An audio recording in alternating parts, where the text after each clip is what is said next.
मुसळधार पावसामुळे मुंबईच्या तलावातल्या पाणी पातळीत वाढ होते। मुंबईतील 7 तलावातील पाणीसाठा 8.12% गेलाय। पवईच्या विहार तलावात सर्वाधिक 57% पाणीसाठा आहे। अप्पर वैतरणात अद्याप 0 उपयुक्त साठा आहे। पाणी टंचाईची चिंता अद्याप कायम आहे। नंदकिशोर गावडे आपल्याला अधिक माहिती देत आहेत। नंदकिशोर,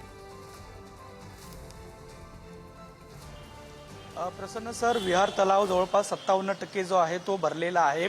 मुंबईचा पाणीसाठा खरं तर संपलेला होता। अनेक ठिकाणी मुंबईमध्ये पाणी कपात जी आहे ती खरं तर लागू करण्यात आलेली होती। मात्र काहीसा पाऊस जो आहे तो कालपासून पडतोय। आज सकाळच्या सत्रामध्ये सुद्धा ज्या ठिकाणी धरण क्षेत्र आहे, पाणलोट आहे, त्या ठिकाणी सुद्धा पाऊस होत आहे।